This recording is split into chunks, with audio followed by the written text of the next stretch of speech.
Greetings, folks. PCI 2.0. I still feel really dirty. We're talking about PCI at DEFCON. What the fuck? I mean, seriously, what the fuck? Again, this is the worst part.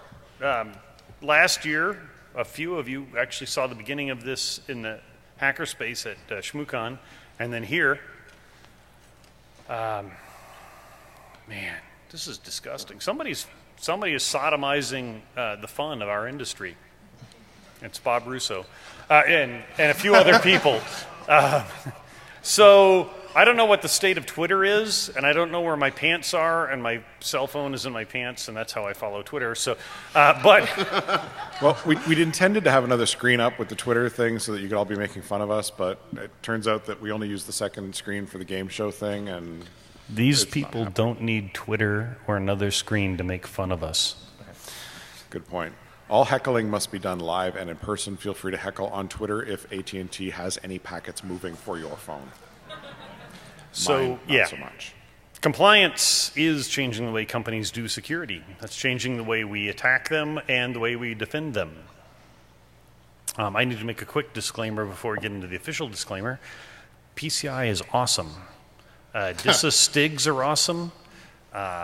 CIS standards are awesome because it got me an awesome, cool job this year with a cool company, making even more money, having even more fun, drinking at DEF CON. And any of you that aren't making more money, haven't got a new job, aren't having fun in the business, are doing it wrong. I don't know how long it's going to last. We should have some fucking fun with this while it lasts. But moving on, PCI at DEF CON again. Hey, raise your hand if you saw the PCI DEFCON talk last year. And you came I'm back. sorry. Wow. So here we are. This is a bunch of crap. You know who we are. Sexy Dave Shackleford, Josh Corman, Mercurial, who's always on stage somewhere, Alex Hutton, and Martin McKeay. Usual disclaimers, we do not speak for our employers, clients, yada, yada, yada. The dog will back me up as long as I take her out for bagels and coffee in the morning and she's more interested in the bagels. These are our opinions, facts are as we see them. We are not lawyers. The ex-QSAs on this stage are not your ex-QSAs. However, as I like to remind them, PCI is kind of like the blood in Macbeth. You can pretend to wash it off, but you never come clean.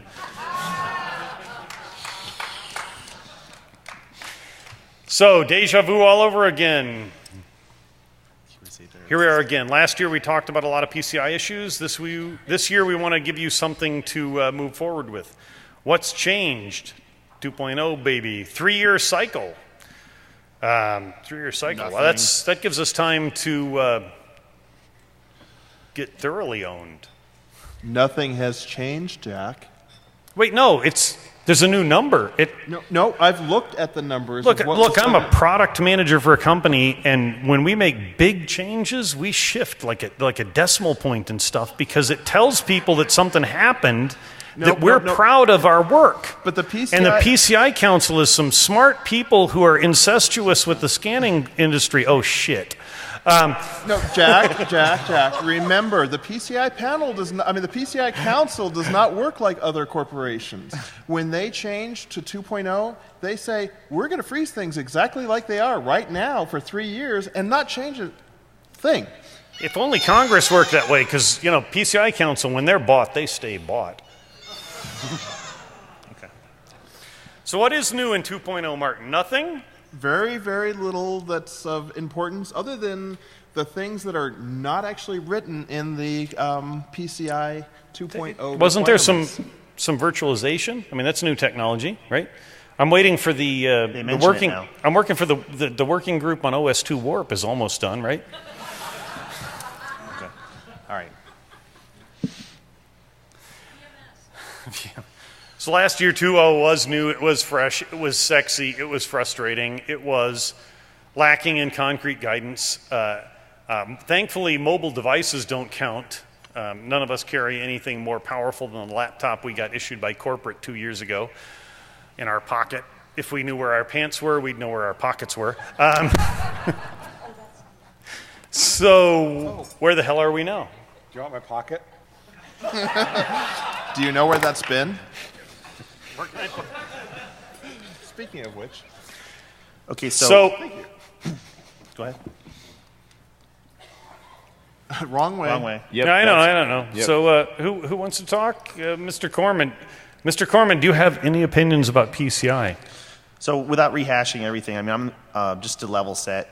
About a year and a half ago, I compared PCI to the No Child Left Behind Act for IT security. And then we had a bunch of debates and dialectics, and I think we did some pretty good discussion. We got, I created an enemy, mic'd on, then we hugged it out for charity, and now we're pals. And No tongue. No tongue. But I think we advanced the discussion a lot. We took it from blind hatred or blind faith to some sort of informed discussion. But the other guy who did the Verizon DBIR is going to say some more things, but I have 3 slides from this year's DBIR. So first off, if Bob Bruce is going to stand on the deck of an aircraft carrier, this is the mission accomplished flag. He will fly behind him. And basically it's because if you look at the sheer number of breached records each year, the high was 2008 with 360,000. And yes, there's selection bias, and yes, it's just Verizon and U.S. Secret Service, and Alex will cover that. But we dropped 100-fold in 2 years. That's three. No. 360 million. Wait for it. Wait for it. Wait for it. So although we dropped from 360 million breached records down to 3.8 billion, that's a 100-fold drop. But I might need to remind you that my mother-in-law's credit card as a record counts the same as the F-35 Joint Strike Fighter plans. So this has led lots of fanboys to say mission accomplished, right? PCI is working. Now, there's all sorts of things that we don't have enough data for, but another fact is, the street price of a credit card has dropped about 100-fold as well. It's not causation, but, we have to look at this in the big picture. So click one more time, please. I'm supposed to do my job? So thanks to the really good work that now that we're measuring things and capturing what we can, I did a little year-to-year comparison. So the number of breaches went way up. We went from 141 to 761. And at the same time, the number of records went way, way down. Well, and that's important, Josh. So, everybody think about risk. Risk is both impact, records, and frequency. Risk so has now nothing to do with PCI. Now we're just trading records for a greater frequency, a huge increase in frequency. So lots more failures, but lots smaller, which should make us feel good. But when you dive into the types, and this is really important, the intellectual property went from 10 fails to 41. National security data went from 1 to 20. You can read for yourself, right? So some of these higher value targets, I usually draw a continuum. On one end is highly replaceable, and on the other end is irreplaceable. And credit cards tend to be fairly replaceable, low value. So there are shifts and there are changes, and we know about them because the DBIR is measuring them, and we're looking for year-to-year trends. But I didn't get comfort in mission accomplished. I saw that there's some much more serious failures. One more, I think. So, in parallel, we keep talking about is it working or isn't it? But the scope of PCI is regulated card data. In parallel with that, we saw a lot more intellectual property theft, whether it was Google Aurora, or cyber kitten killing APT nonsense. RSA Secure ID is a big frickin' deal. You just killed right? a cat. I just killed several cats. Kittens that used APT. In parallel with PCI being debated of is it or isn't it working, I think it's an irrelevant question because we now have much more serious espionage on the one hand, which has nothing to do with PCI. And we have the anonymous and lulsec debate like we had earlier today, which is they could care less that you're PCI compliant. So it's a small slice of the overall risk management that's taken way too much of our risk time and budget.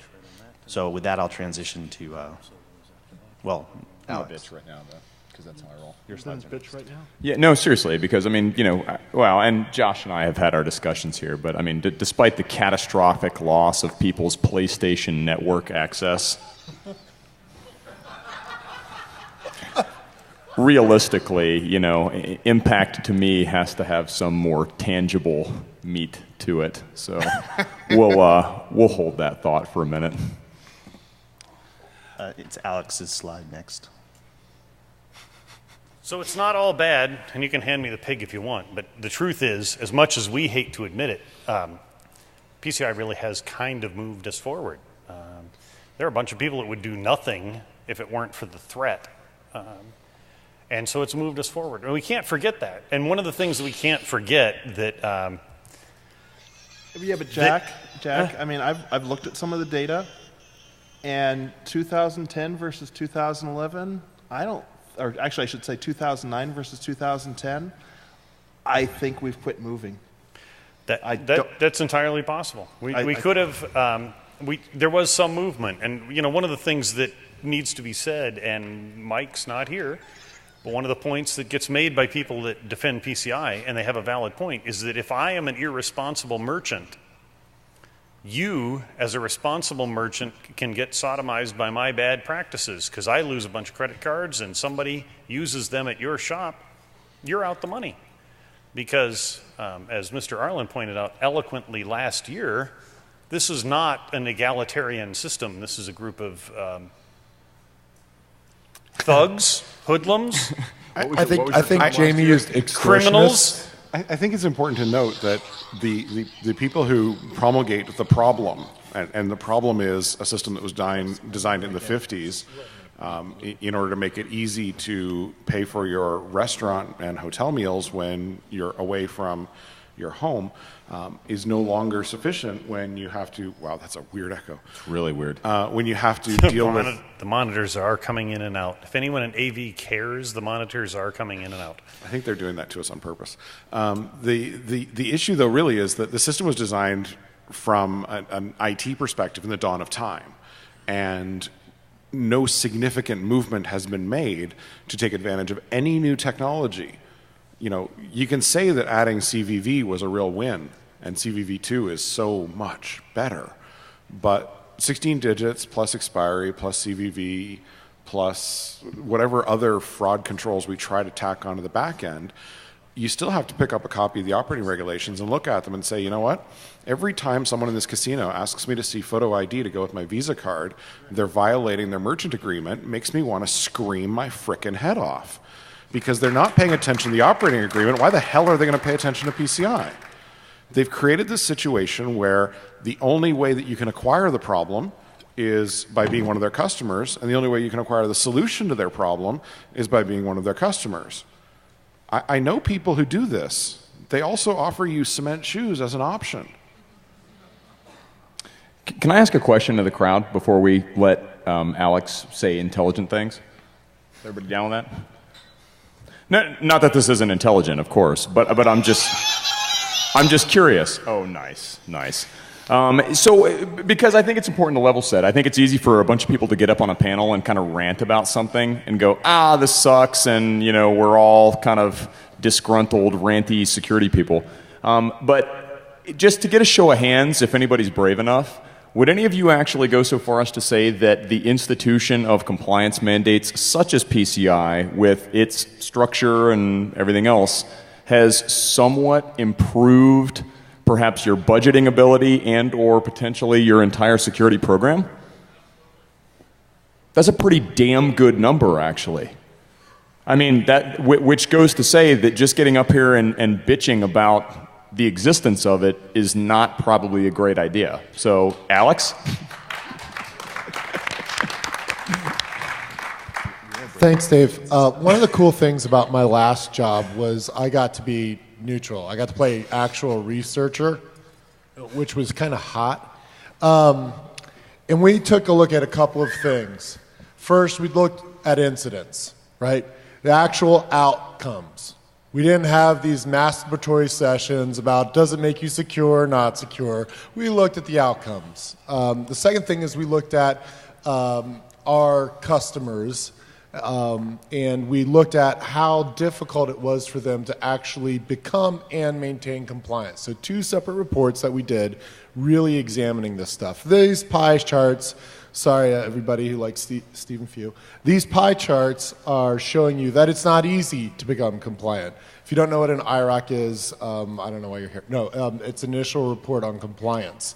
Okay, what these pie charts are showing is how difficult it is to even, if you say, once you call, well, Martin in his past life and other QSAs and say, okay, we think we're ready for an IROC, hooray, this is what you end up with, at least with us as a QSA. Next slide. And I wrote about 10 to 20% of the reports that is based on, so in a previous life. Right.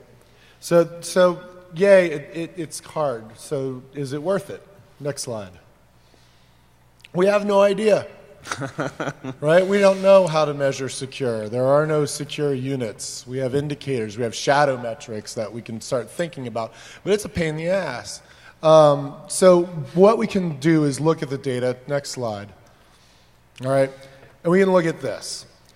Essentially, when we talk about the outcomes, we talk about what's happening in the threat landscape. Right? First, is it a targeted or opportunistic attack? Year over year, we see an 80-20 split.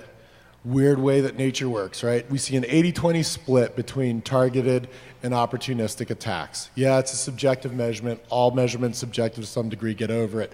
Second, we ask our incident response guys to characterize the attacks. We give them some guidelines and so forth.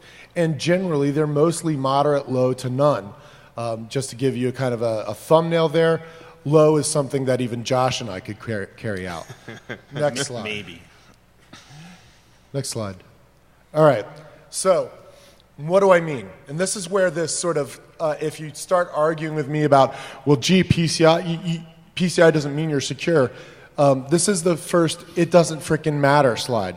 Because what we found when we really looked at incidents is that if you have default credentials on your point of sale system, right, you're going to get breached. You're already breached if you have micros anywhere in your username or password, all right, and you've got that as a point of sale vendor, for example.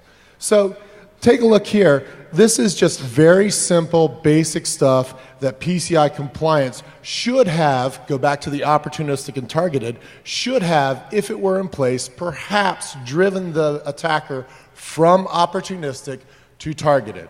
So the point being, 80% of the time, people screwed up. We screwed up somehow. Either we didn't educate the customers got lazy because we're not educating them. We had a problem where we deployed something, there was just variance from good practices or standard practices or whatever you want to cause it. But none of this stuff is O'Day, right? None of this stuff is particularly tricky. Next slide. Alex, can I ask a quick I'm question to the audience? Yeah. How many of you have been out on the casino floor and noticed that the POS systems have been down several times? I mean, not that that's unusual during DEFCON, but it might show a little bit of a microcosm of PCI. Not just POS here, though, right? It's not single point. It's not just here. Entire corporate that's networks even. throughout the city of Las Vegas have been going down when individual systems have gone down. But it's not, according to what I've heard, it's not even just specific to us. Apparently, there's 5 or 6 different casinos that their POS systems go down all at the same time for 5 or 6 hours. So what does that tell you? Maybe they have the same service provider that is really screwing up the back end. Well, that way all the failure is in one place. That's kind of handy for us, right? Yep. Before I advance the slide, I do want to say one thing about the simple versus. One of the things that Josh has made very clear in a variety of presentations, and several of us have, is that years ago we used to say you only had to outrun the bear, and whoever you were with might be kind of fat and slow, and they would feed the bear. There are too many bears now, but one of the things that this shows is you should tie your shoelaces because there's no point in tripping over your own damn shoes and making it easy for the bears. The bears like us lean and having run and healthy, so there, I'll shut up. Go ahead, man. I can hear you, I'll repeat it. Just yell. So what is the point of PCI other than reinforcing common sense? Right. So do you remember Jack said common sense has nothing to do with PCI. Now let's repeat the question. Let's repeat the question. Right? Repeat the question, so for everybody. Yeah, okay, so it's what is the point of PCI Other than common sense. Other than just common sense? Well, budget. Well, that's a really complex question. Okay, within the context of establishing controls, right?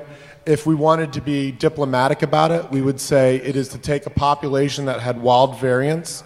It's to get them some consistency and see if that actually reduces frequency or impact. Or if we were more cynical, we would say that it's just to keep the government out of the Yeah, I wasn't going to go there, but yeah. Regulation. Yeah, I personally- from the card brands. Yeah. I have no comment on that, but Jamie probably does. Jamie might have an opinion on something a little bit more sinister about what the reason of PCI was. Please be sinister. Sinister? It's actually not that hard, you know. It's sinister, true, what the fuck, you know. Think about how all this started. I mean, this is my usual rant about how most of us failed to study history and therefore we're doomed to repeat it. The card brands came up with a way to transfer the bulk of their liability and risk to the issuing banks. The issuing banks were not so fond of this situation, so they found a way to transfer most of the liability and risk to the merchants. Who's next? back to Alex. All right. So remember when I mentioned consistency, right? And whether or not that would affect security. So this column, I don't know if you can see this in the back, guys, but it's available online and stuff. All right. The white columns there, 08, 09, 010, those are when the incident response guys go in, they actually have to do a mini assessment of the environment they're in. So they go through each requirement and they just do a, yeah, I would have passed you, or there's no way in hell I would have passed you. All right, so those numbers are basic. Yeah, those are percent that would have passed, okay? So under 2010, requirement 1, install and maintain a firewall configuration to protect data. 82% of the time, the incident response guy said to the card brands, there's no way you would consider these guys in compliance with just having that basic requirement set. This is what I mean when I said, it ain't even close, kids. My firewall's in a box in my data center, and 3 mice live in it. Basically. Are they maintaining your change control processes? So let me jump in here. I might know a little bit about firewalls and how they're used in the real world. If they are. Not anymore. I've erased that all in 6 weeks. Let's back up. Let's reiterate what Alex said. 18% of the time for people that came up in this set of investigations, they had installed and maintained a firewall and configured it so that it protected their systems. Think about that for a minute. Now, we like to make fun of firewalls and antivirus because they don't work and they're obsolete technology. And I've made this plea before. Before we give up on obsolete technology, decades-old technology, those of you who know where I work with a gentleman who, well, gentleman may be the wrong word, who wrote the first commercial firewall, first stateful packet firewall. Just once before we retire obsolete technology, could we deploy it properly, please? It might even work that way. Alex, I'm sorry. No, that's fine. Firewalls get me all excited. You can't tell because of what I'm wearing. Yeah.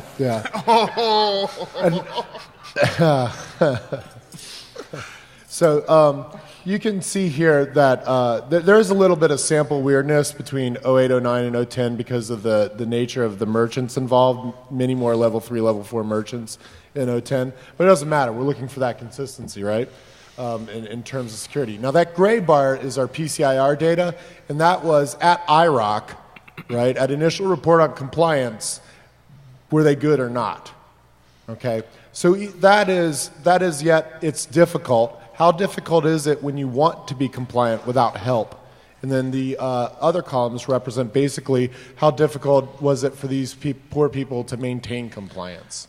And you can draw a lot of conclusions from that. I'm not going to draw them. I want you guys to think about them and come up and ask questions and talk about it. All right? But this is, I think, really interesting data when you look at PCI itself and you divorce yourself from the fact that it doesn't protect from ODay and that antivirus is next to useless and blah-de-de-blah-de-de-blah that we talk about on our blogs and our podcasts and all that stuff. Thank you very much. You know, Mike Dunn's not here, but he made a really excellent point recently. He said when he got into PCI, he thought it was going to take people who didn't care about security at all and didn't have a roadmap for how to do it, and it would show them how to do these common sense things, to your point. And now what he's concluded after having enough data is that you can't make someone who doesn't care about card data care about it. In those cases, they may achieve compliance at the ROC, and the data showed, at least I haven't seen this year's, but last year's data showed they lapsed within 1 to 2 months after. No, that's not what it showed, because it doesn't measure that, Josh. I mean, I'm quoting him, so you fix it then. If it's broken, fix it. It doesn't capture that sort of snapshot, because it really does only look year over year. Okay. And I have looked at some of the data for 2010 as opposed to 2009.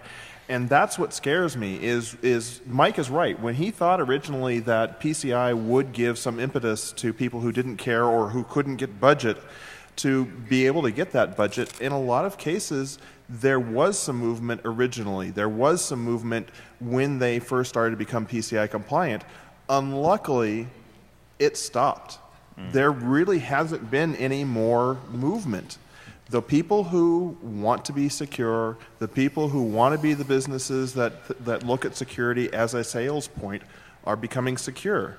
The businesses that are trying to not be secure, trying not to spend the money on PCI, are finding ways to fool the auditors, are finding ways to just ignore the whole system. Compliance hacking for the win.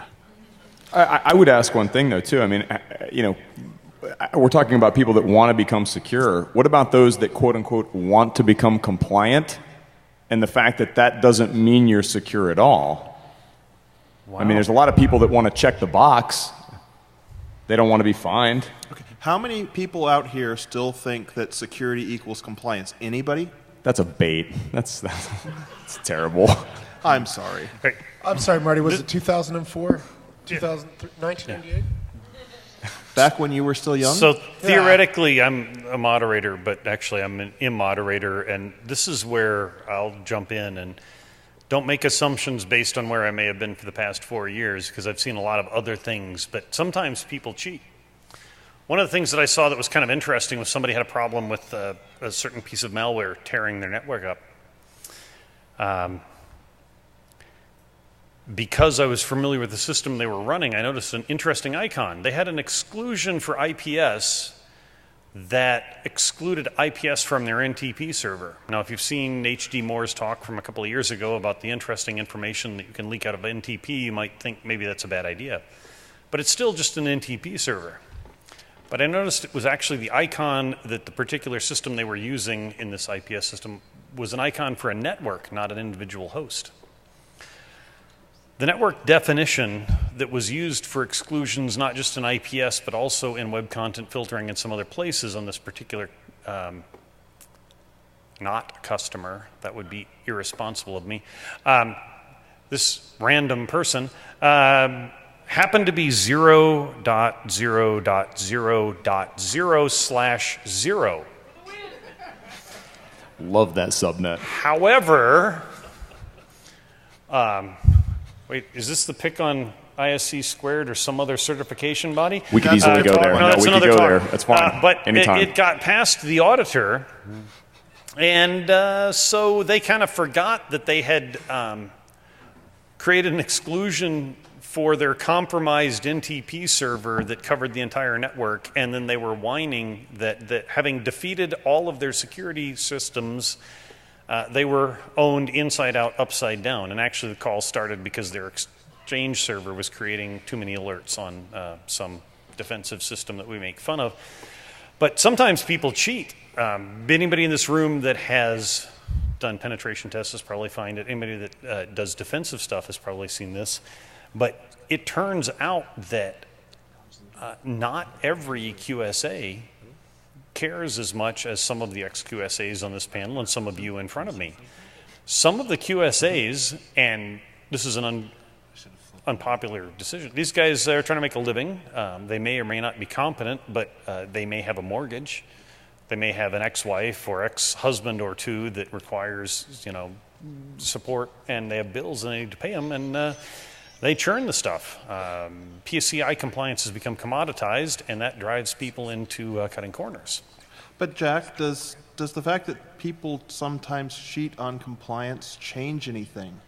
Does it mean it's more effective, less effective? Does it mean anything, really? Because those same people are going to cheat no matter what, aren't going to spend money no matter what. It matters if you think compliance equals security, and while nobody that's here would believe that, the people that have budget authority sometimes still do. But this is where I get angry. We look at it like it's no harm, no foul. But like, I tend to work with a lot of CISOs over the last couple of years. They tend to be on Fortune 100, Fortune 500. And a guy I knew who used to do good risk management, the question I've been asking for the last 2 years since we started this debate is what percentage of your security budget goes to passing an audit on card data, and which percentage goes towards your corporate secrets? And a Fortune 50 company has $0 on corporate secrets. He went from doing balanced risk management to 100% on the card data. He pays $2.6 million for the assessment each year. It's not like he would have done different necessarily security controls, but it has defocused him from things that matter more. So it's not zero impact. It helped some, and it was a very massive distraction to many others. Well, I would say, okay. No, I was just going to say, this is the speed limit test to me, right? I mean, how many of you speed? There you go, exactly, right? So, but there are, in fact, radar guns out there, right? And you know this, but you still speed. And it's the same concept. You know, if there was no radar gun, what would happen? Well, hang on a second. Let's look at the economic incentive-disincentive model. I mean, if you're failing, what's the cost? Might get $100,000 a year fine. Or you might be told that your per transaction fee is going up by 2%. I'm not paying my per transaction fee. My customers are. That fine is 1/10 or 1/100th of what it would take to fix it. Let me. Am I going to spend 100 times? Repeat the comment on competitiveness? You can't pass the 2%. You can't pass the 2% to your customer if you want to compete with Walmart. Wow, this is commoditized? Is that what you're saying? Are you saying that? But those guys can't compete with Walmart anyway. An extreme example to What? an extreme. Well, I'm not in Walmart's market. They don't sell what I sell, so screw it. My customers are all stupid. But- Aren't your customers stupid? All right. As outspoken as I am, I'm not going to Nasty, call out no? any of the companies that sell Walmart-grade PCI services, but because everyone here knows who they are, and one of my gripes, and it's safe now that some of my friends are no longer at the company that they worked for that created a cool report that would have been much more cool if it had called out who had certified them people as PCI compliant when they were breached. But that's politically incorrect. You know, a couple of times in other talks, people have talked about attribution. This morning, Josh and company were talking about attribution in a completely different context. It would really be cool to know who is certifying people PCI compliant. Yes, it would be really as they are Yeah, but currently look, heavily compromised. Hold on, Jack. I'm not defending former employers of anybody on the panel, I'm but not saying that it's an option to do. that shouldn't be the vendor's job, right? Everybody out here who's interested in PCI, you have a right to go to the card brands and make some frickin' noise. You do, honestly. You should. You have a responsibility. Right? So fix the the lack of, economics. and you should continue to, the lack of transparency, you shouldn't push that on some vendor who's doing their best to get there and has a evil legal and PR department. I'm just kidding, Brandon, you're awesome. But you should be going to the card brands and saying, where's my damn transparency? If you're really interested in me being secure or my customers being secure, then I want to see reports. Anonymization can work. We do it all the frickin', or a former employer, I did it all the frickin' time. But hang on. Anonymization can work, and it's informative, and it's they have a responsibility if they're interested in security. But that gets back to Jamie's point. Right. But you skip past the economic incentive argument. Let me state the name. So Verizon has given us more data. You can throw stones at Verizon for putting the VZ name on things, but they've shared data freely. Just because I want more data that's not politically or logically or financially feasible for them to provide, just because I want it doesn't mean I get it. I was just expressing that.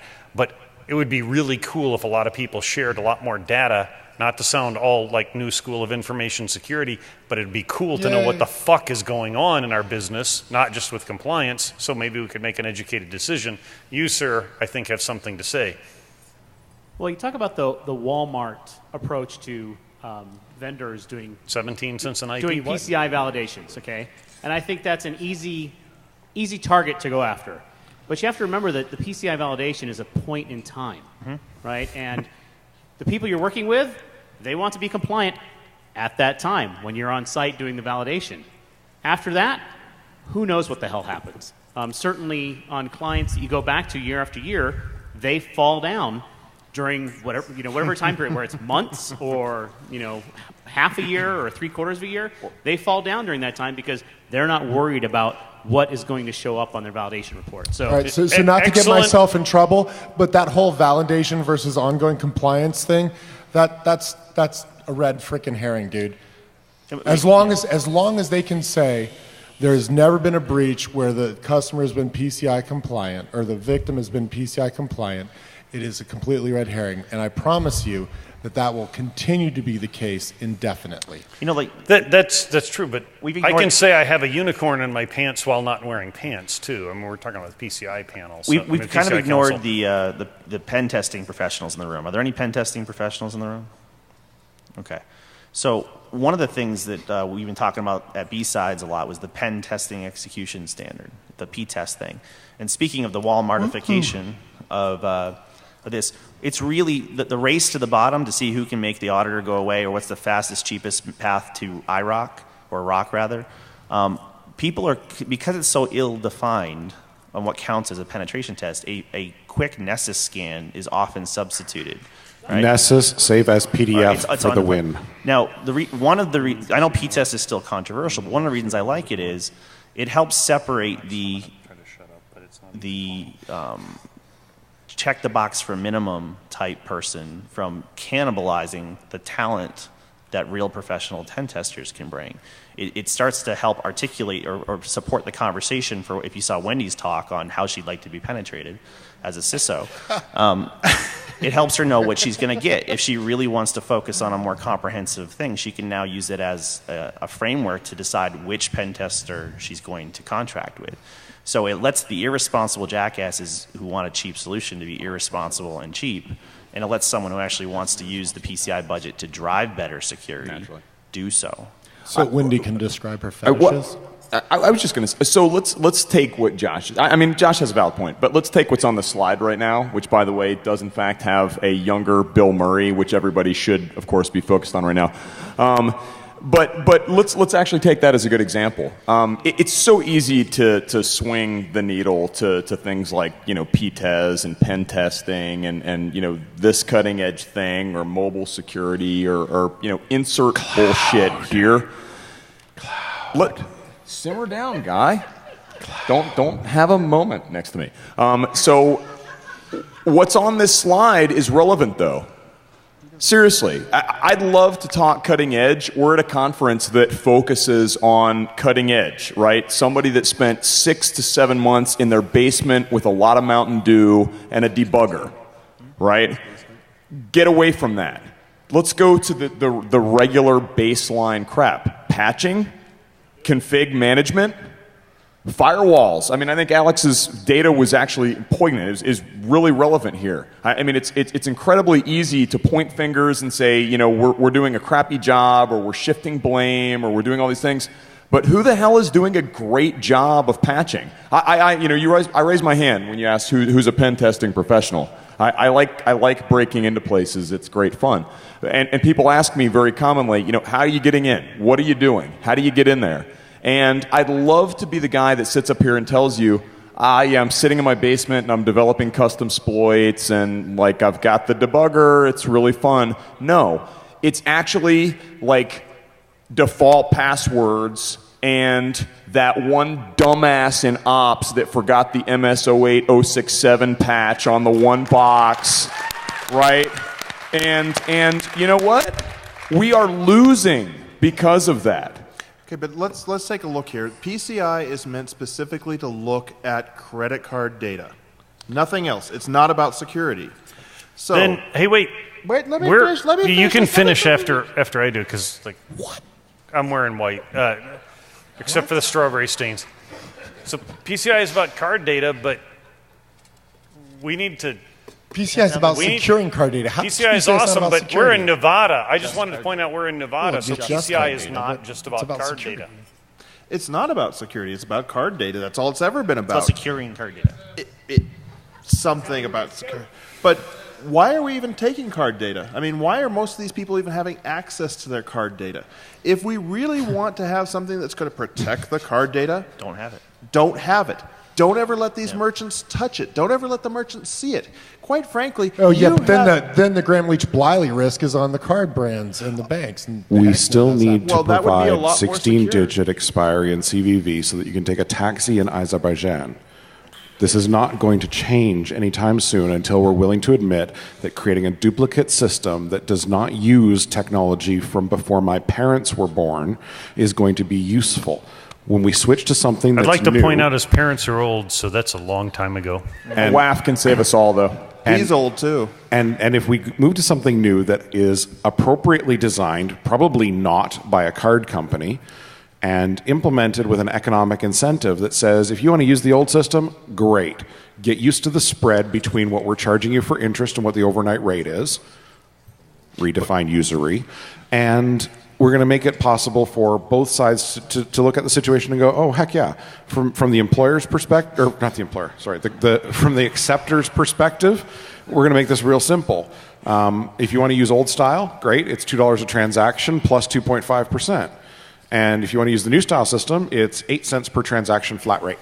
But we've already seen that chip and pin is also being broken, so that's not necessarily going to save us you much. Think chip and pin is a good idea when they print the same fucking 16-digit number on the chip and pin card with the same fucking mag track on the back? I'm saying we need a new system.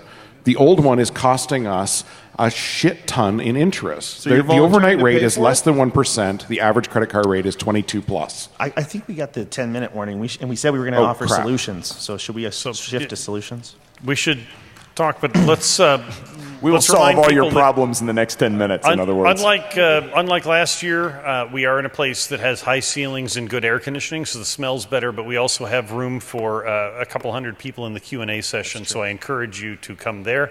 That said... last year's Q&A session was off the frickin' hook. It was actually much better than the panel. Much better than this. Yeah.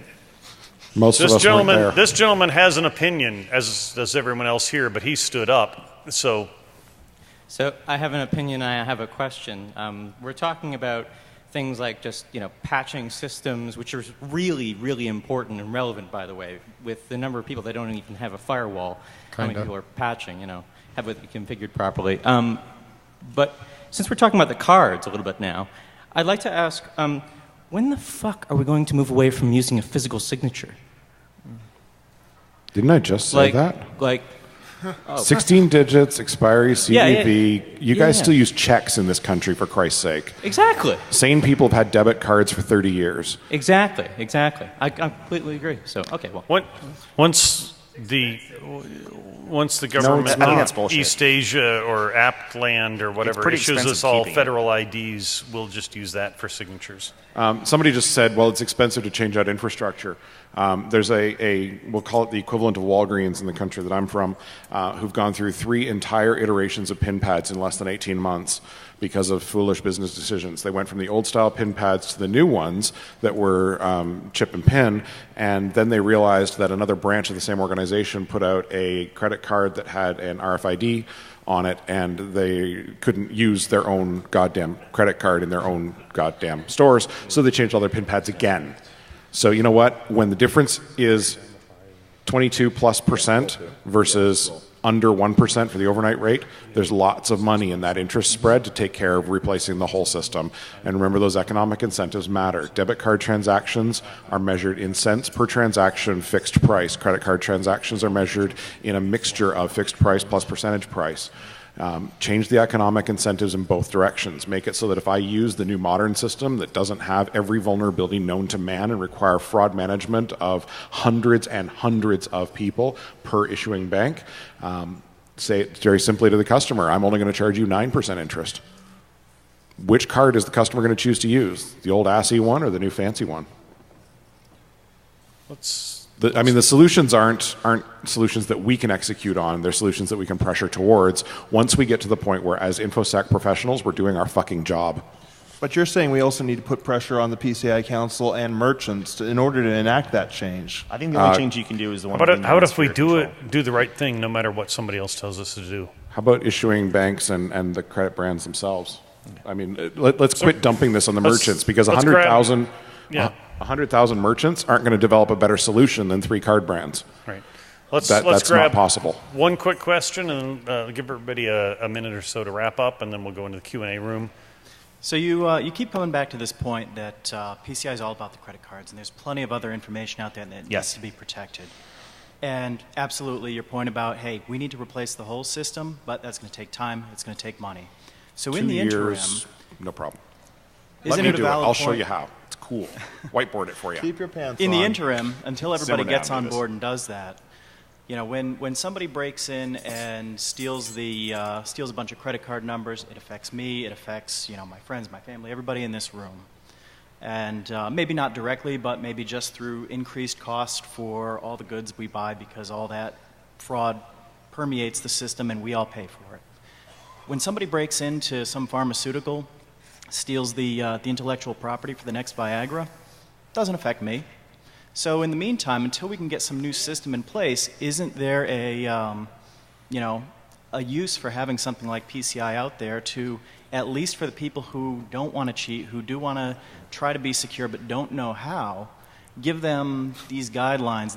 I used the wrong word, I'm sorry. Not secure, but show them what common sense they should be already doing. If they don't know how to be secure without PCI, it's not going to help that much. CISSP, buddy. CISSP. That's exactly it. There's a lot of CISSPs out there. We need a unicorn chaser what are you at doing? this point. But give them something to start with. No, it's valid. It's a starting point. And we can't deny that it's moved us forward, but we're so far behind that we really need to look forward.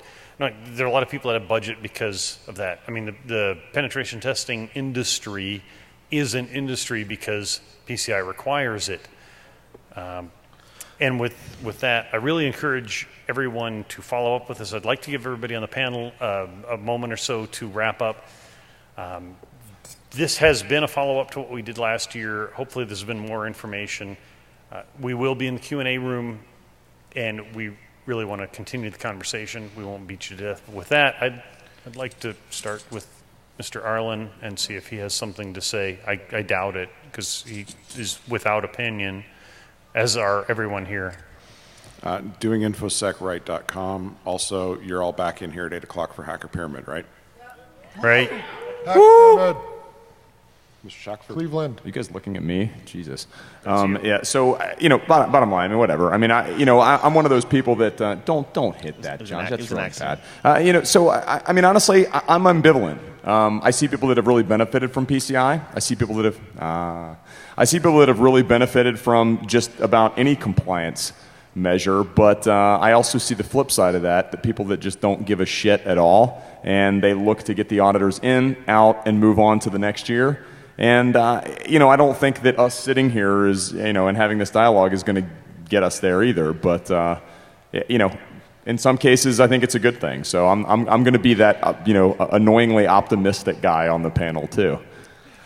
I've seen a lot of environments, and there are some where people are doing PCI with the idea that it will make them secure, that they're trying to go beyond PCI and be secure, and they're actually doing some effective work. I've seen a lot of people who just haven't been able to get the budget before PCI came along. I've also seen a lot of companies where they look at PCI and go, it's another pain in our rear. We're going to do the very minimum we can do to make ourselves compliant.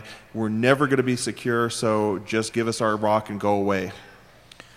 So I think if you understand the limitations and how defeatable even a fully compliant PCI environment is, then you have a baseline. And if you understand it's a very low baseline, only then are you able to look at the attack density, how people are getting popped, and prioritize how do you shift some of that budget. Now, what Mike Don and Gene Kim and I did a lot of work on was figuring out how do you massively reduce scope and have less data to lose and less systems involved in scope, And that liberates funds to do protection of other non-scope, non-card data assets. So we have a lot of research and specifics behind that. But the trick isn't, looking at that as a finish line. It's how do I, budgetary jujitsu, how do I use PCI to fund my visible ops project? Or how do I use it to pivot into non-card data security initiatives? But if you don't realize how limited and narrow it is in the first place, then those are off the table. I'll end with this. I can't give you guys a solution, but I can tell you how you can start to get at a solution, and that is demand transparency around data. You give smart people in this industry data, and we'll start to figure stuff out. But we are being kept ignorant, and you have to wonder if that isn't purposefully. We are debating something really quick. Don't move. Don't move. So, you're good. Okay. Don't get all excited about them leaving yet because they're not going to. Our 5 o'clock speaker, who is... Crap, I should have looked that up before I started speaking, shouldn't I? That guy. We're in track 1. Yeah, well, thank you. My password is full of fail. Jason Pittman is not going to be going from 5 to 5:20, so these guys are going to hang out till 5:20, and then after that, we got another turbo talk. So, or you could come over to the Network Security Podcast and watch us record episode 250. So,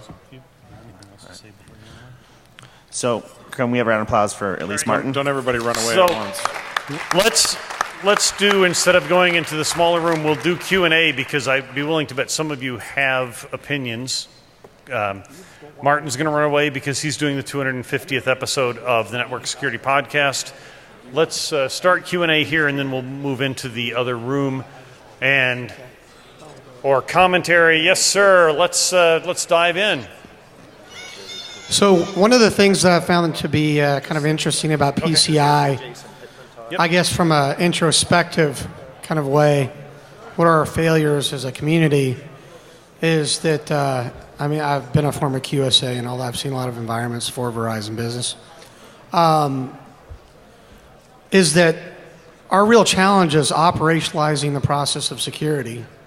And I think one of the things that PCI shows us with these failures is that is the problem. It's really hard. And I'd be interested in hearing your comments on that.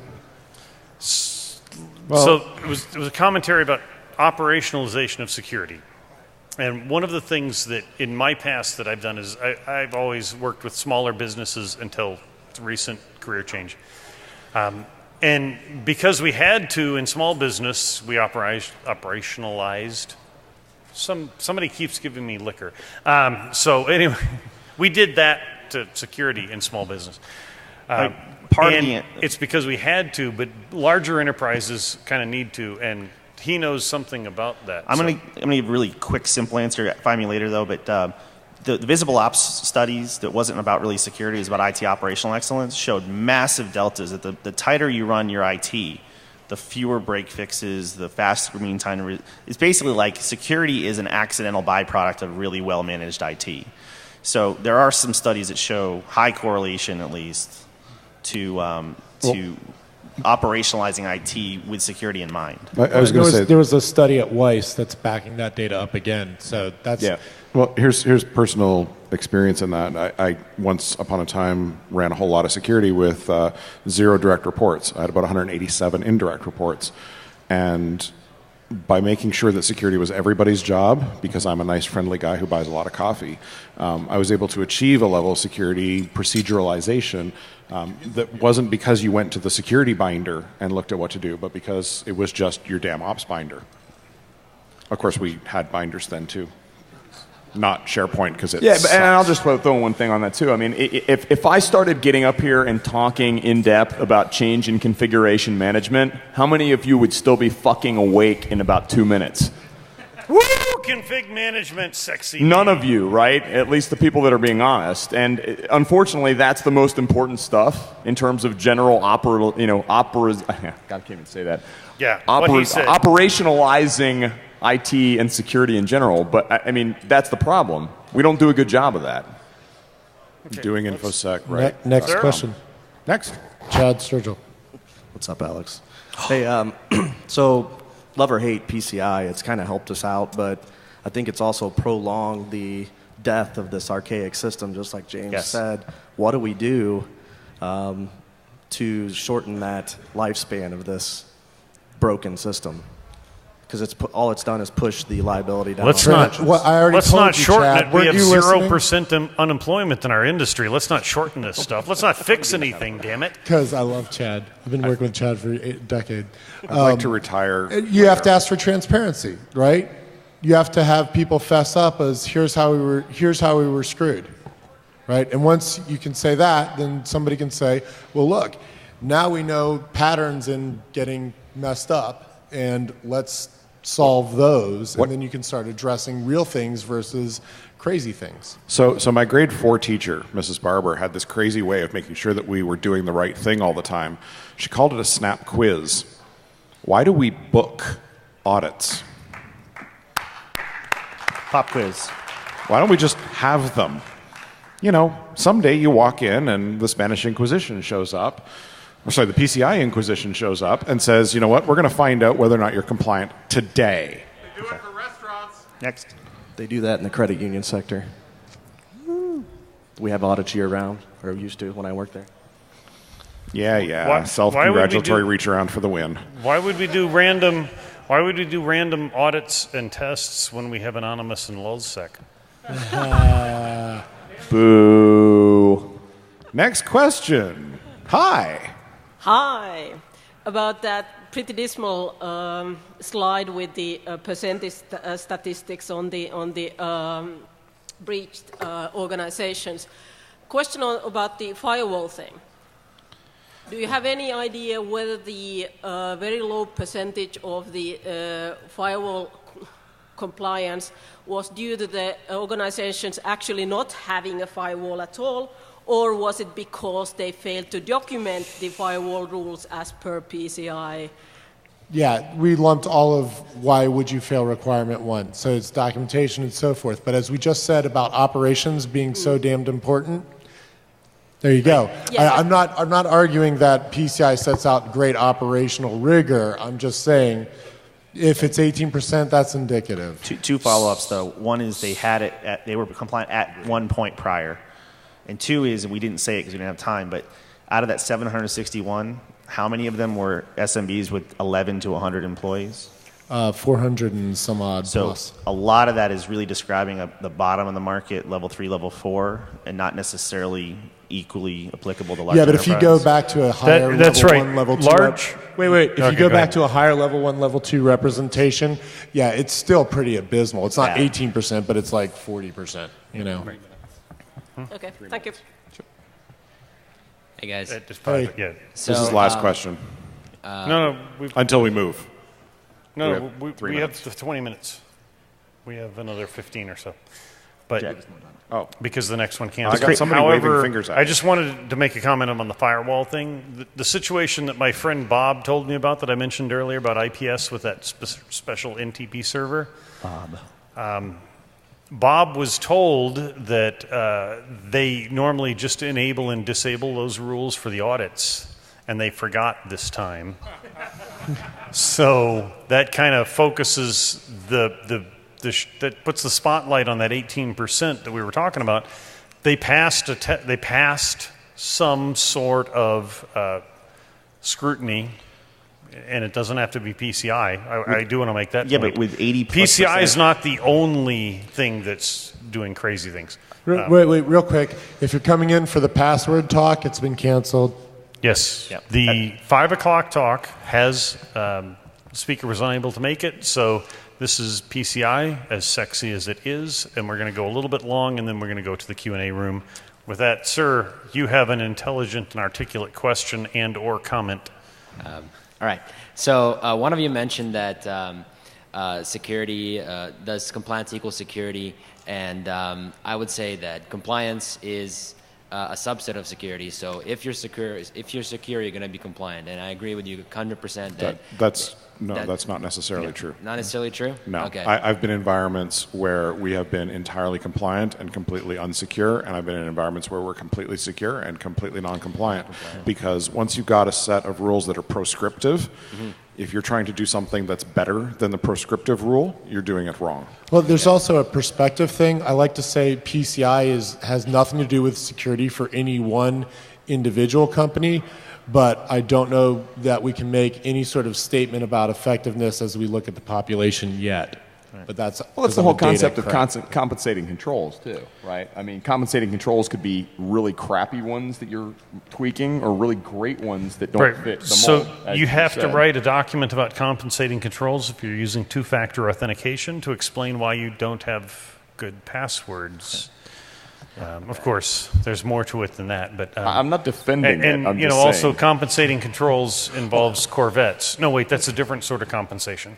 But you know, Chris Hoff used to have a great diagram where he would show on a scale of 1 to 10 how important this was to audit and how important it was to security. And you want to look for the ones that are high score for both, right? Some are distracting from your overall security program, and some of them are highly affinitized and aligned with. All right, thanks. Good afternoon. Thanks for giving me the opportunity to address the panel. I actually represent, from a numbers perspective, that bottom of the barrel. We have 60 people in my organization.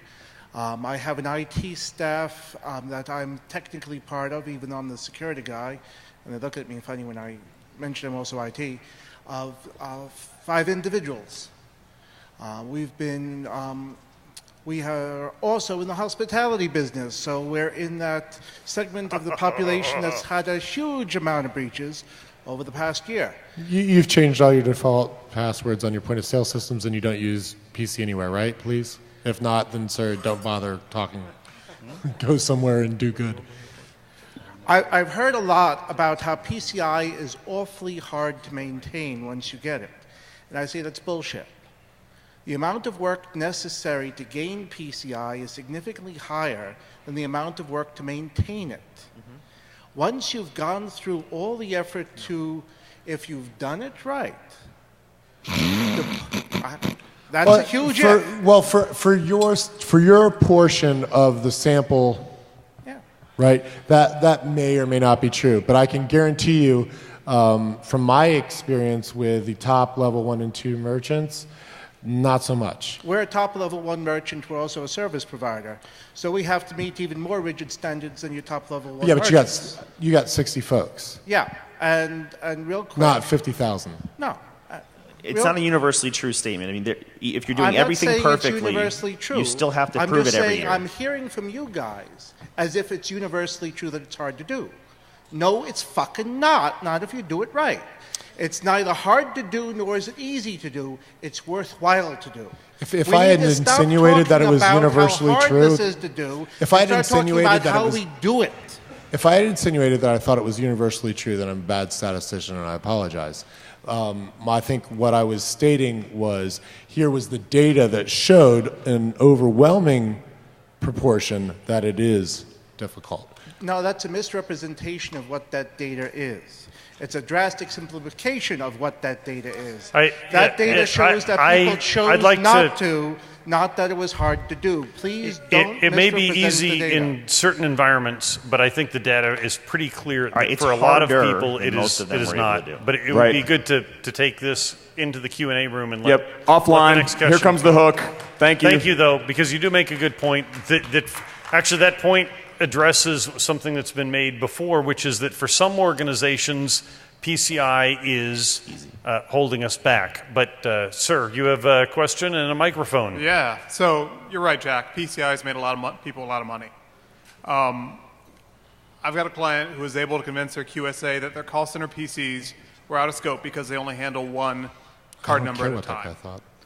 My question, My question is, in the experience of the QSAs or ex-QSAs in the room, are the folks handling the PCI compliance programs now still security folks? Because what I'm seeing is they're folks from the business, they're folks from maybe a business ops background, but they're not security folks. Who's writing the checks? It's a mix. I'll throw out the first comment. It's a mix. So I see organizations. I'm an ex-QSA. Don't hold it against me.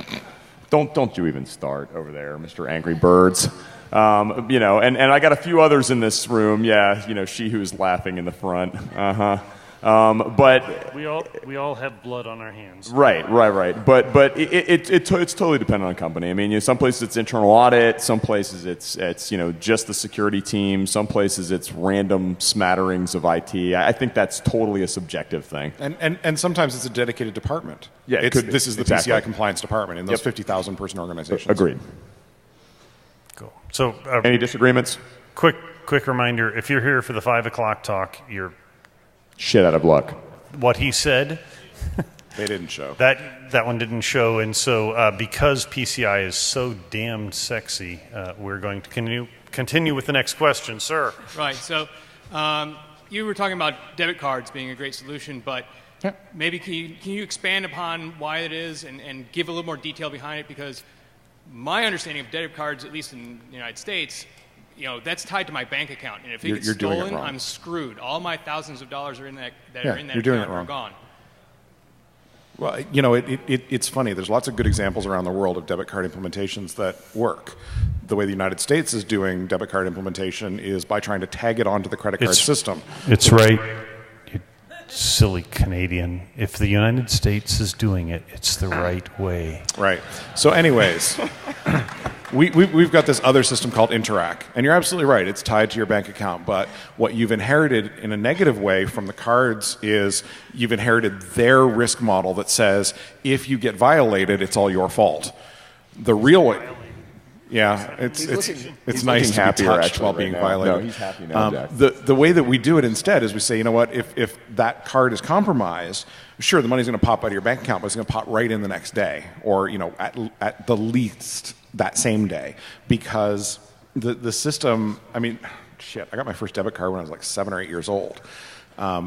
It's been insituated for so long that Canadians are out of the habit of carrying cash. We don't do checks like the United States does. I don't think anybody does checks like the United States does. So we've got this system that is a fixed transaction cost. It's always the same. It's like 6 cents per transaction for the merchants, that utilizes the same sort of chip and pin terminals that you're accustomed to. It does have that tie back to your bank account, so it's not a credit system. It's very definitely a debit system, but it's not tied to the brands. It's not part of that ecosystem. It's not using that processing hardware. It's not using this ridiculous bullshit where your credit limit is updated by the second, but you may or may not find out what the transaction was for 3 or 4 days. It's a different system. It's a real-time system that's designed to be real-time from scratch. The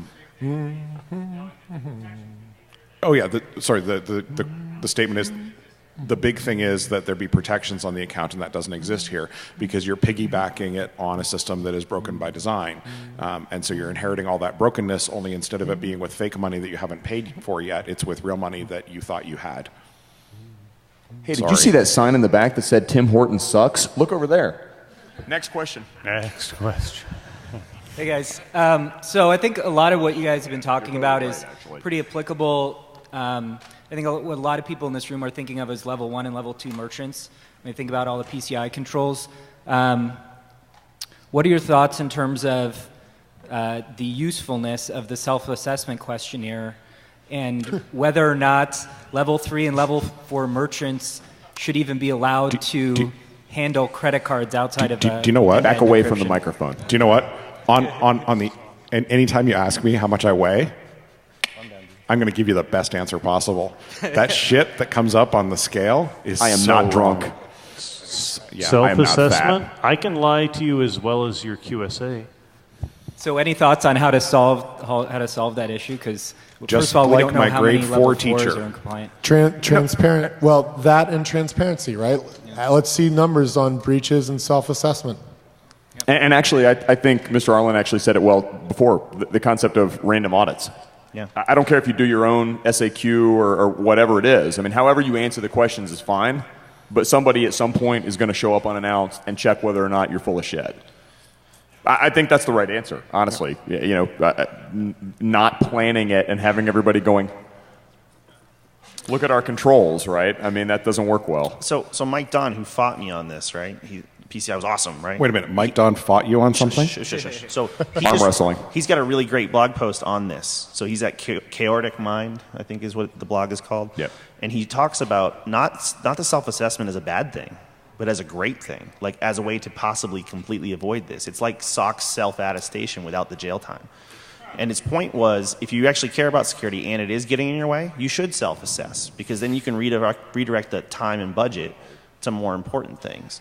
Because one of the assumptions in the self-assessment is they might cheat the system that doesn't really work anyhow. Like, in some cases, like, so what? They passed, they failed, they didn't. All that really matters is failures. So instead of like regulating a hypothesis of controls that might stop it, penalize people when they fail.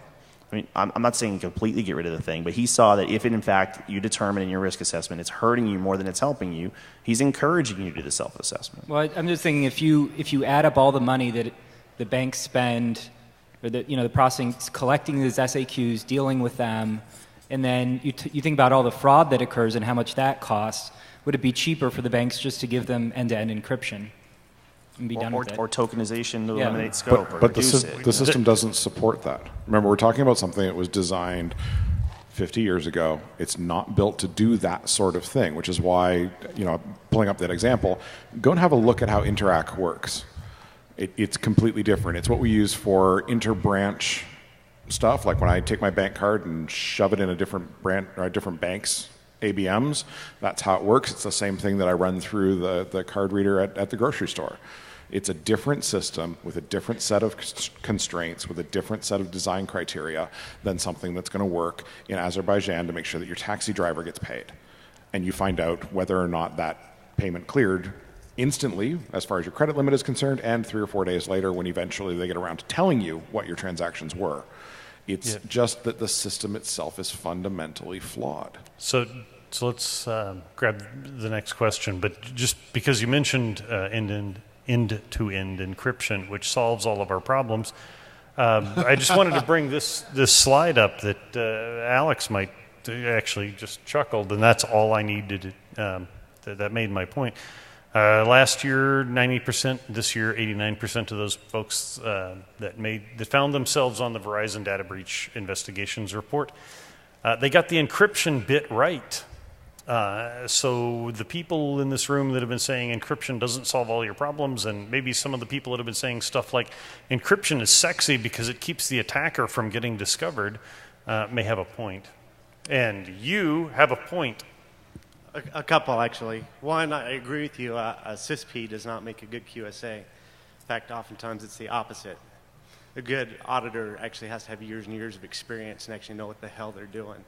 It pisses me off to go in and actually clean up or audit somebody and say, hey, your auditor totally got it wrong last year, and you've got a lot of work to do. So, but I think the other part of it, talking about self-assessments, is it's a good opportunity for security or IT staff to bring in processes and procedures to get trained, because half of the IT staff out there doesn't know security either. What do you think on that? So are you saying that the self-assessment is a good chance to trick your organization into training your people? I think it's a good way, if a C-level is open to it, to actually bring in some help. So. I could see that. Yeah. If there's no other way. I mean, seriously, I mean, if your organization doesn't give a crap about training your people, and they're like, well, you'll just figure it out in the audit.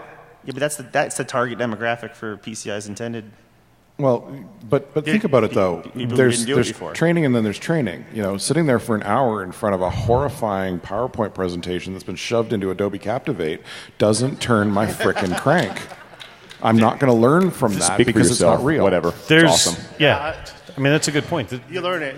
I've seen times where C-levels won't listen to their IT staff, but they'll listen to the QSA that comes in and makes the recommendations to secure their systems. Yep. Anybody written a QSA test? Don't remember that big graphic. I mean, no one's stealing credit card data anymore anyhow because the street price dropped to nearly worthless. So we sucked so bad that we don't have to get attacked anymore. I can't talk about breaches that I may or may not know about, but yeah, not so much this year. I was being sarcastic. Okay. Next. Oh, wow. Hello. It's hard to tell when you are. All right. Before we hear your awesome commentary, which I am looking forward to. If you're here for, say, the 5 o'clock talk or the 5:20 talk, neither of those are going to be in here. So instead of wandering down to the Q&A room, we will continue this here because this is kind of interesting. And I know it's nowhere near as sexy as some things, although this really does hammer the crap out of us. But please forgive any member of this panel who runs out cross-legged because they have to pee because people made us drink beer. That said, you are going to provide an amazing question and or comment for us, so please do. I have 2 points I wanted to bring up for discussion. One is I just went through PCI level 1, the audit part. We're working on our ROC right now, so this is pretty topical for me. And the first thing is I'm designing I've got my list of compliance activities. I'm trying to map them to my controls. And we're a 2-person security team, so I'm the junior. This is my problem. What of the general compliance activities should I really be focusing on to do real security instead of bullshit paperwork? Because I really don't want to do that, and I know I have to do a certain percentage of it, but really, what do you guys feel as QSAs or as experienced persons would bring the most value to an organization? So you're a retailer. We are a phone company. Phone company? We're an IVR company. Okay. So do you have point of sale or no? No, we process IVR calls, so it passes through. We don't ever store. Yeah, okay. I think any answer without us knowing your environment would be a flippant really answer. thing. In general, though, we did a mapping of security controls to efficacy. I call them PCI's chosen few. And the efficacy of many of them are in the toilet. But one thing I will say is, in general, right now, for attackers beyond just casual ones, anything that gives you more visibility, see things sooner, prompt and agile response, anything that fuels an OODA loop of observe, orient, decide, act. This is kind of the visible ops mantra I referred to earlier. The parts, it's funny and sad. Log management is a requirement, and yet 0 breaches were detected via using log management. It's not that you can't do it; it's that no one's looking at them. Right. So if you just do a log management program to tick a box, it's fairly low value. If you use it to help improve your eyes and ears, it can be fairly high value. So you have to do them all anyhow. The question of which ones are going to be the most useful as well for other things, to me, it's more eyes and ears to inform your incident response cycle. If you want some evidence-based approach, this is from our study. And it shows you threat actions. So we can't describe your particular threat landscape to you, but we can say in general, here are large likelihood threat actions. Now, map that to various controls. There's also a report by TrustWave. If you're in Europe, 7safe in the UK has issued a report. But these are also great places to go and look for data. And so what I'm basically telling you is what you do is you do real evidence-based risk management. Well, let me throw in one thing real quick. Yeah. Just real quick. I was just going to say, I don't think there's anything in PCI that's just complete BS. Seriously. I mean, there's variations, there's ways to do it, and so forth. But, you look through your 12 areas, you got to have policy. You got to have some encryption. You got to have firewalls. Whether or not it's the exact language and the exact implementation, and I'm not going to get into that. It's a semantic debate. But that is a baseline. If you don't have any of those things to begin with, you've already got a problem. Checking the boxes and then going, okay, now what really gets us to the point of security is probably the best approach. But if you've got massive gaps, if you know you have no IDS, if you know you don't have any sort of code review or QA process, if you know you don't have any monitoring capabilities, as Josh just said, you've already got issues, right? So, go ahead and use it as a starting point. Right? Well, but hang on. We've got this weird kind of problem. Are you trying to be compliant or are you trying to be secure? See, I have to do compliance to get my budget. Right. I have to do compliance to make my CEO happy. So- I have to do compliance to get everyone to listen to me. So what? But I so, want to be secure. So my natural advice to you is do infosec right. Go through all of those basics. Just take the dirty dozen alone and just run them down and do them right.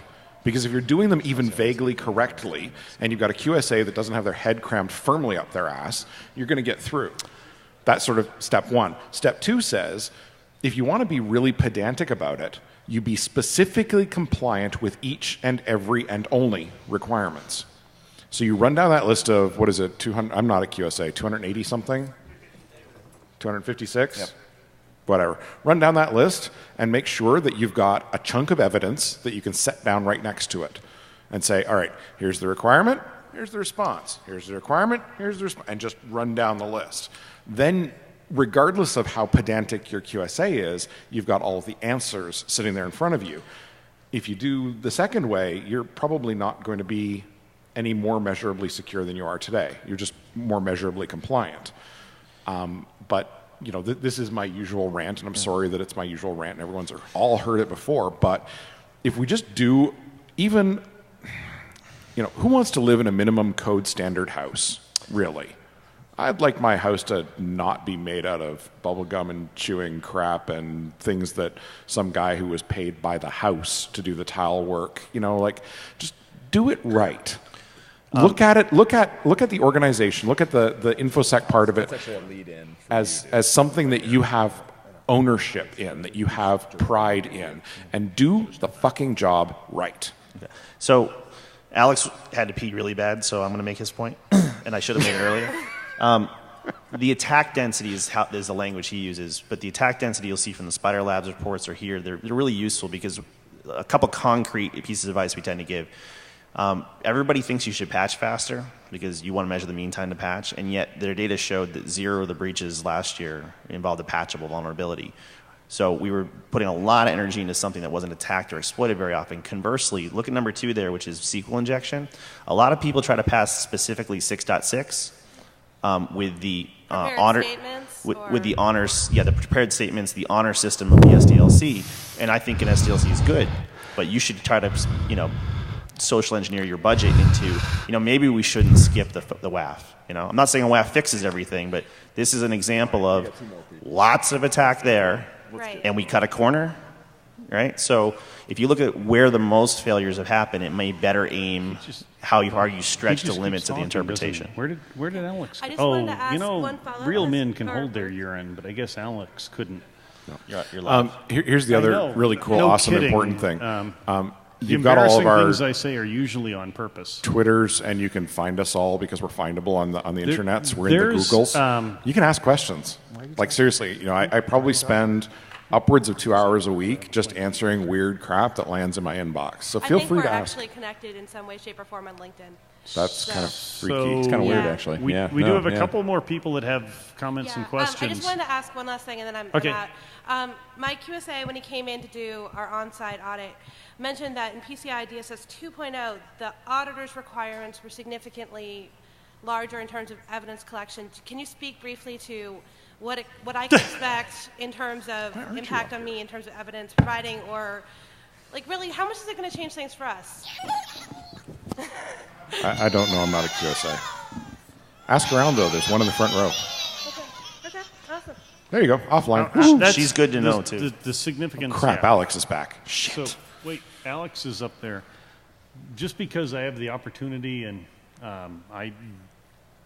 first of all, I have to make a disclaimer. I have a cool new job. I think I said that, and compliance is a big part of the company that I work for.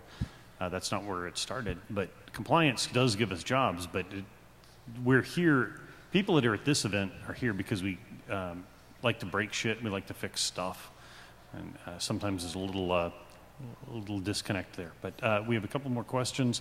One of the things that we would really like to talk about is that there are some really uncomfortable, if you dig in, incestuous relationships between certain people that might, for example, be on the PCI Council and certain corporations. And there's some information out there that even here, because some of us like things like paychecks, we kind of tap dance around. And with any luck, we can, next year, we'll have made enough money that we don't need a job anymore or whatever and can do that. But if you don't think that that incestuous relationships are part of the reason that things are stacked up the way they are, it's interesting.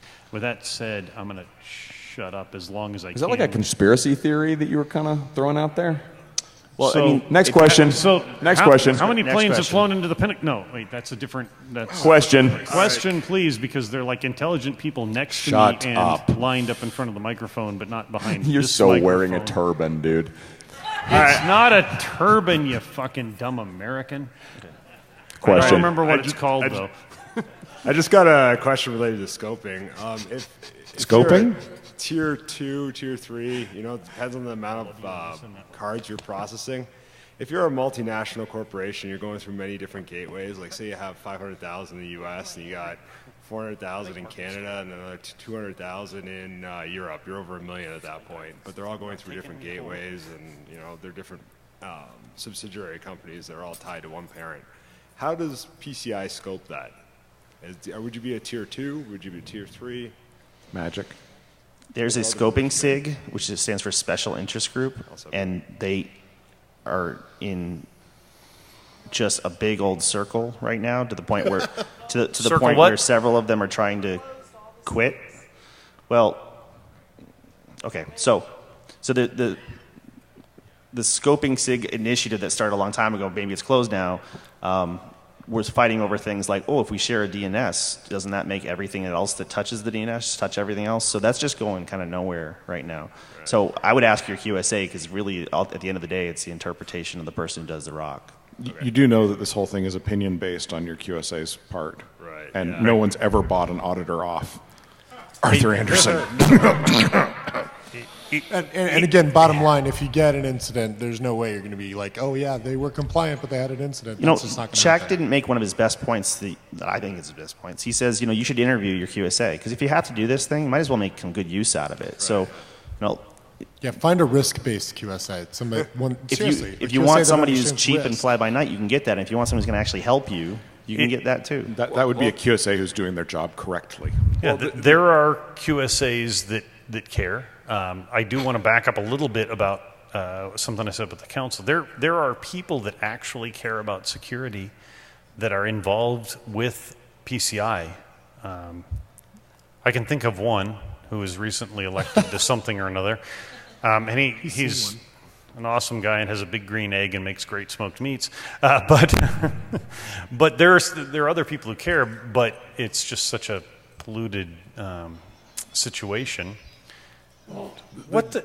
There were like 5 angry birds and a pig. Martin stole them. Martin stole them all, actually. Martin had children. We're doing a bum rush. Everybody who needs to or who wants to go hear Martin do his network security podcast, if you would just kind of like jump on him and seize our Angry Birds back, would be really appreciated. Completely shifting gears for just about 15 seconds. Two more guys. And we're going to get to these guys, but just in case you're not aware of this, if you think I'm wearing this clothing for a political statement, you're wrong. It's just because I was in Dubai and it's kind of cool and comfortable. But if you think I'm doing it to make fun of Middle Eastern culture, you're even more wrong. And I will say this, that as I said in the fail panel, if you get your news about the Middle East from Western media sources, you fail. And that said, let's talk about PCI, because there are 2 intelligent and articulate people who have stood up in front of the microphone, and the first of them has this to say. I think it's fair to say that though PCI is a security policy, is a security guideline, it's definitely not the best one out there by far. For the vast majority of us, type 3 and 4, is it fair to say with limited funds, pick another better security thing to go by? Pick the SANS Top 20, for example, to Dave I'm talking to pretty much. Do the bare minimum to make PCI happy and then spend your money actually solving security. Is that a fair thing to take away from this? Yeah, I'm sorry to interrupt. No, go ahead. In our report, and one of the things that the data allowed us to do was say, okay, yeah, you know what? Here are basic, for the first time in the industry, really, best practices supported by data, right? So here are a handful of things that you can do. And again, it's not just the Verizon report, there's a trust rate report and so forth. So I would go seek the data versus seek yet another standard. The SANS thing is great, right? It's expert opinion, blah, blah, blah. But remember, though, you need to be meta-compliant with a number of standards simultaneously. Whatever your org is, you've got PCI plus something else, plus something else, plus something else, plus something else. And that Venn diagram is your unique and special snowflake. Sure. He was talking 3 and 4, and I was overgeneralizing about the simplicity of their Venn diagram. You overgeneralized? And for the 3 and 4s, it's much better. It's often better to outsource a lot if it's of self-assessment, lie through your So here's what I've seen as a QSA and just as a generic security guy in a lot of capacities. And feel free to disagree with me because I'm in elbow range for a couple of you guys. But I prefer more prescriptive, technical, tactical standards. Especially as a level 3-4, I wouldn't say go latch on to ISO 27000 as a reasonable approach to getting your shit together. I'd say what. PCI is pretty good, actually, for you. Or the SANS Top 20 would be pretty good for you. Something that says, hey, it would be really freaking awesome if you had an IDS, and here's some examples of things that work. Or, hey, guess what? Network-based access controls are okay, and you should have some. Those are reasonable things to kind of go around. But I think we could probably have a series of jokes in this room on, what is quote-unquote best practices. There's no such thing. Hello. I figured it out. It's common practice. It's subjective, right? No, it's common. If the other guy's doing it, then that's what I'll do. I won't do what's best because that costs an extra 2%, and I'm not willing to spend that 2% because the other guy's not doing it. You're in a situation where people are saying, well, if Citibank's not doing it, why should I do it? True, but I think we all saw the metrics from Alex where only 19% are doing it right.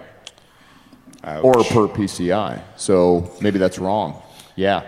So I'm seeing a lot of folks. Your organization may be that unique and special snowflake that does need to take into consideration shit like 27001 or 27005. Agreed. You missed it. I thought you went into a seizure whenever I said 27005. Come on. Do the dance. Come on. You know it. You love it. Yes. Last one. There we go. Question. All right. So I've had kind of the opportunity to have worked in different spectrums, doing the pen testing, working with a consulting firm. You need to fillet these microphones to be heard? Yeah, could you get it? Yeah, a little, thank you. It is tough to hear it up I'm here. also kind of short. So I've had the opportunity to work in a lot of different atmospheres. So I worked with a consulting firm where we hired really gray hair consultants and did a lot of really good stuff. We did the PCI consulting, so we tried to do it the right way. And I've been on the card side and understand the merchant side. And so I've had a lot of different experiences. I guess my question to you guys is, we talk about the infrastructure is screwed, and I don't disagree, it's kind of screwed. But the credit card companies and various other entities have come up with technologies, such as near field, right, to be able to do no card number, to be able to do different ways of not presenting the same way we do today.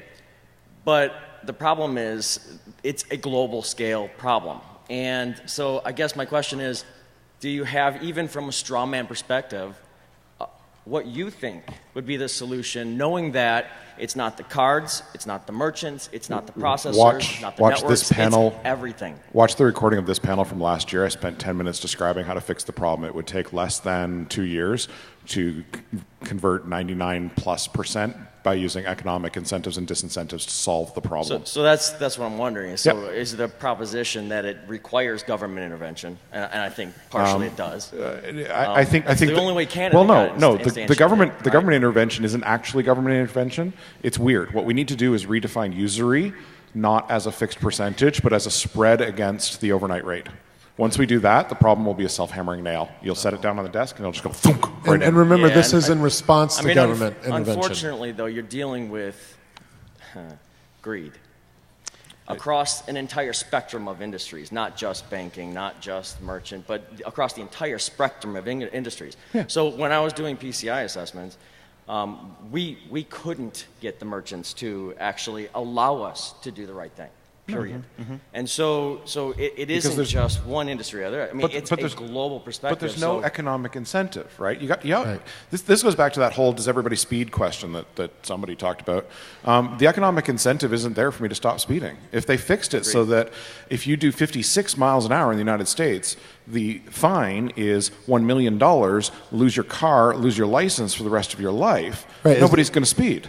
It's like the Warren Buffett quote, I know how to get a balanced budget, right? The way you get a balanced budget in the U.S. is you make a law that says, hey, if you don't pass a balanced budget, you're not up for re-election. Again, we're dealing with government intervention, so you're dealing with counteracting lobbyists and everything else. No, but the economic incentive-disincentive model is so simple. And I think part of the reason that we have trouble with it is because we like complicated shit. It's very simple. You just say, you know what, if you want to use the old system, that's fine. We leave all of the rates in place the way they are now, or maybe we jack them up a little bit for both consumer, card processor, and merchant, and issuing bank, and everybody. And then we issue a new system that is unconnected to the old system. It does not use credit card numbers. The credit card doesn't even look like a credit card anymore. Whatever the hell we do something else, something new. Maybe it's one-time pads because we can store several billion of those on a card now. Right. Whatever it is, and you make it very simple. It has a new fee structure. The new fee structure is dead easy. It's fixed price per transaction. It's cheaper by orders of magnitude, and you fix the risk to put the risk right where it fucking belongs, which is back on the cards. Right? You're just describing a separate entire global infrastructure outside of interconnect and everything. Well, absolutely. And that's just one solution. There are multiple solutions, right? We could keep the same broken infrastructure and start implementing risk pooling. There's a million different ways to do it, but unfortunately, we acted like security is an engineering problem. So what did we do? We came up with a bunch of engineering answers to a non-engineering problem. I mean, we had a lot of debates last year on his particular solution, but the part I like about his solution is you can incentivize anything. What we do is we have to make it really expensive to do it a fucked up way. Yeah. So quit with the backward compatibility. Why do we have raised numbers on the fucking cards anymore? How many people have used a Shick machine lately? This year. Right? Right. And you know what? Probably in that's the point. A lot of merchants still do. So you're probably not in the riskiest environments, though. Yeah. So you disincentive that. You say, you know what? Yeah, we're going to put in two systems. And watch how quickly that old system withers and dies. It'll stick around for 40 years. You'll still find it in weird freaking corners of society. But you know what? Point is, everybody will be using the one system, the good one. Who disincentivizes it? I mean, because you're not going to get the card brands. The card brands or the processors. The card brands are just, they're not incentivized to disincentivize it because they're not the ones losing the money, the merchants are. And one of the things that that comes up is why would they provide a discount? And we have to talk about the card brands. They're not going to provide a discount. They're going to charge a penalty. It's greed. It's about greed. Greed is good. It's capitalist society.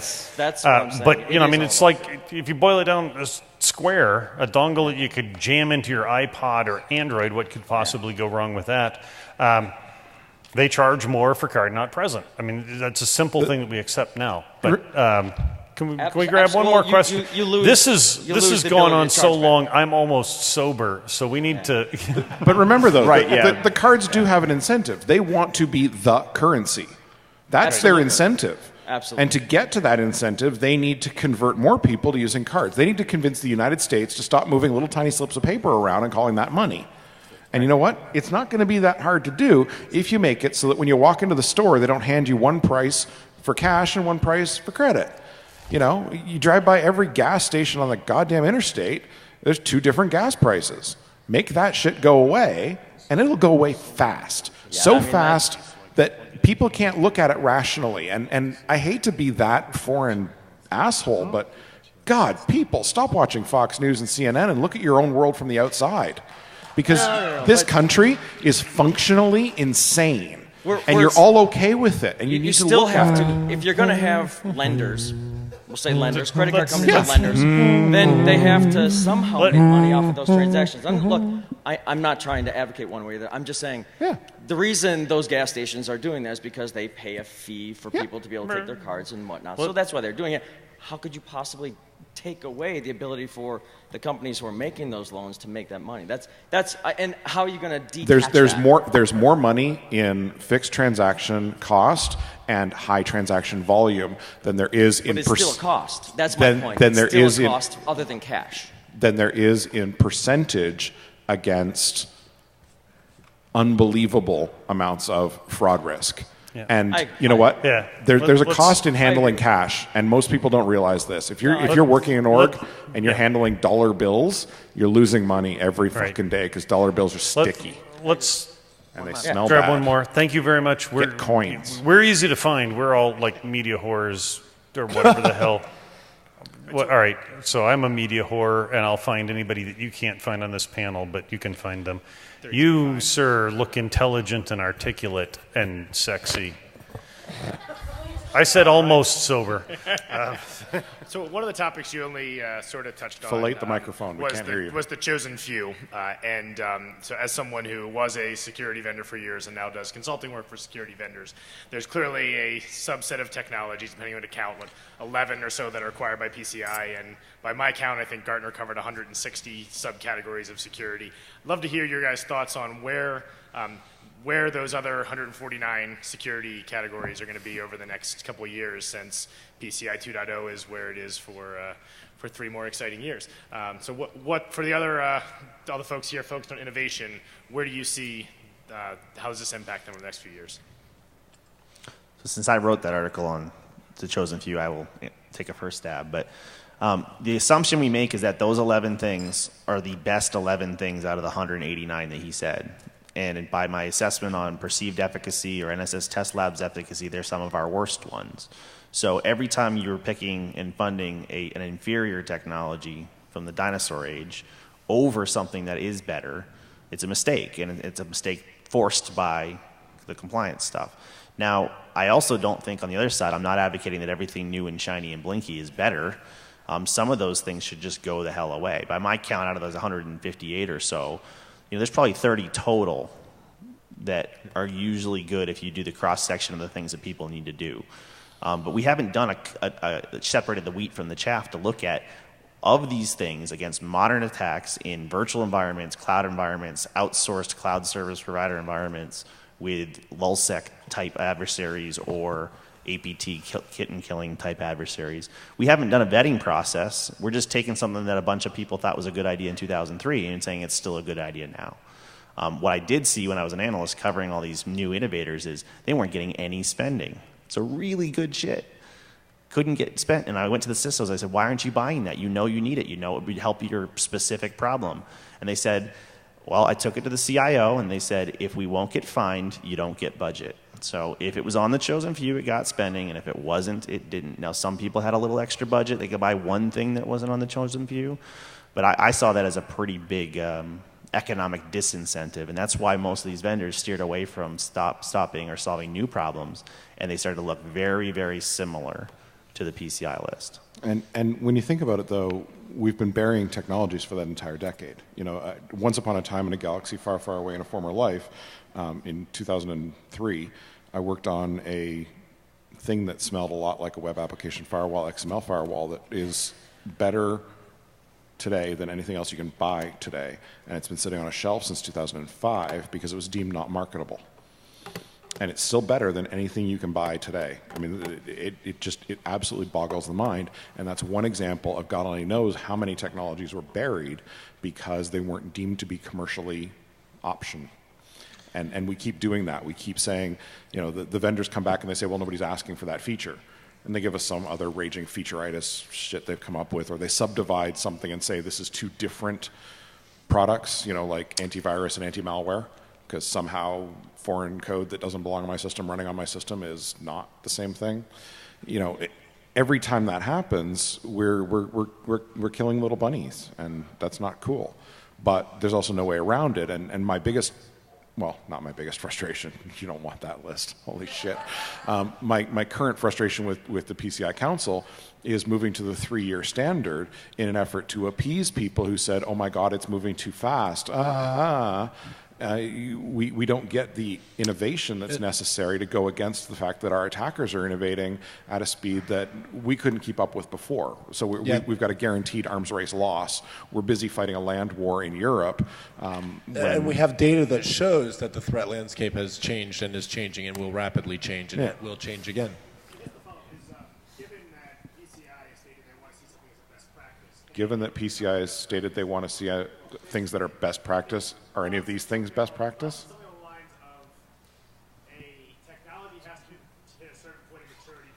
All right, by the way, that's a lie. I know where you're going, yeah. All right, so I'm going to have to say this quickly because they don't want you to know this, but so the question was, at which point of adoption and popularity does it qualify to be added as the 12th or 13th requirement? And essentially, you might recall when they testified in front of Congress, there were some accusations that perhaps PCI was market manipulating. Because if you look at the WAF market before 6.6 and the WAF market after 6.6, it was market manipulation. So they are terrified. They're not going to say this publicly, but they are terrified of ever being accused of being market manipulators again. And that's why there wasn't a single, that's one of the reasons there wasn't a single new technology requirement, even though there were lobbyists from the end-to-end encryption, lobbyists from the tokenization, lobbyists from data loss prevention. All three camps thought they were going to be added, and they were shut out. So don't wait for the next 3-year cycle for them to be added. They're not going to be added then either. Because as soon as they market manipulate, then they're going to get more Fed involved. Is that a 7? Go ahead. So, next question. Kind of switching gears, we've been talking a lot about the defensive. And hey, we've talked to you before. I know. I came up. I couldn't get enough. Alex, I was wondering what, since you worked with USSS on the breach report, are we playing any offense that's making a difference? Have you seen increase in our offensive capabilities over the past few years? Or are we just letting people from Eastern Europe come and take our goodies and run? I can't. We can't derive motivation directly from the data. What I will tell you is this: that there is a huge change in tactics. It wasn't. You saw the 140 breaches and then the jump to 761. It wasn't like Verizon and the Secret Service, went 4 times, had 4 times the incident responders, right? It wasn't like we created the demand. The demand came to us. Okay, so that was a significant change. In that regard, I have no idea what Jack's trying to show you other than it's a lot of incredible pictures that are really incredible. Oh my gosh, that was an awesome one. No, just stop right there. Freak out DEFCON attendees. To kind of answer your question, I haven't seen offense, and I don't know if that's a function because there isn't any, or I don't know if that's because that there's a function that it wasn't necessary. I'll throw something out there. Actually, I can't give this random gentleman with no knowledge whatsoever of our industry is going to make an amazing comment. Thanks, Jack. I thought Jack said he was sobering. I was just before that comment. I'll just say yes, offensive yes. Okay. Shut up and listen. I love you too, Jack. I'm familiar with a number of the processors and the acquirers. And I understand that some of them have taken the responsibility to administer the self-assessment questionnaires to their own merchants. But I'm also familiar with the fact that one of them went to the council and said, we'd like to do the scans on our own merchants as well. What's your take on that, guys? Boy, Qualys is going to be pissed when that happens. I don't know. Are we right back at that point where 100,000 merchants are going to be able to solve a problem that 3 card brands can't?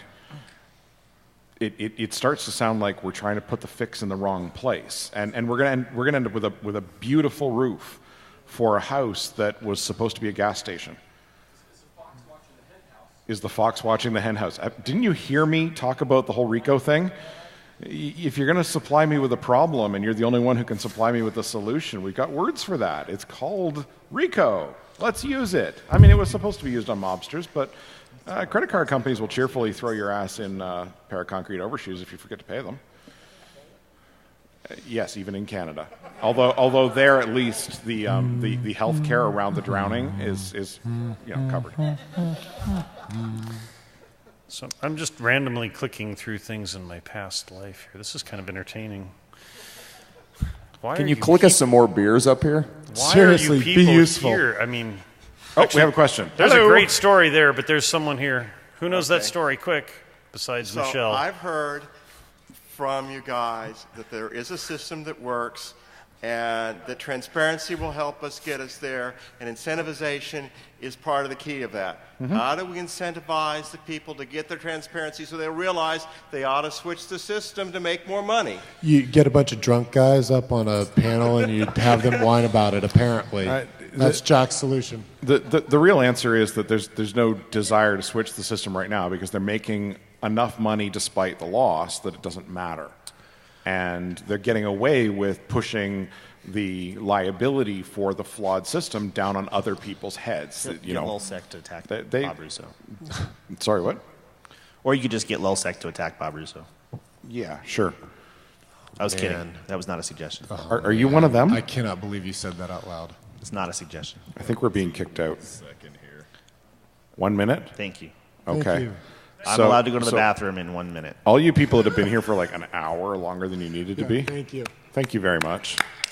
Thanks, people. Hey, yes, thank you very much. I've gathered these intelligent, articulate, sexy gentlemen together many times over the past couple of years, twice for DEFCON, and I'm fucking sick of this. So let's give them all a last word, move over, see what Martin and Rich Mogul, a.k.a. the Travelocity Gnome, have to say in their 250th podcast. Catch the... somehow I was excluded from participating, but I'll be judging the beard contest at 6. There's all sorts of cool stuff happening tonight. I believe there is a 10,000 cent hacker pyramid. 8 o'clock. My beard was quickly eliminated last night, but that's because my beard's not really good at hacker trivia. Dude, where'd you get With that, Mr. Arlen, let's give you the last word. So you done yet? This is my second run at the last word. It is unbelievably imperative within the structure of the system that we have that we do our damn best. And it's not sufficient just to do the job. We need to do the job well. And anybody who thinks that they can just do the job and walk away, you're a douchebag. Cut that shit out. Thank you, everyone. Are we moving down the list here? It's Miller time. Yeah. I think everything works perfectly, and we should just keep going like we're going. Josh, say something about LilSec or something. No. Okay. Thank you. Beer time. Thank you.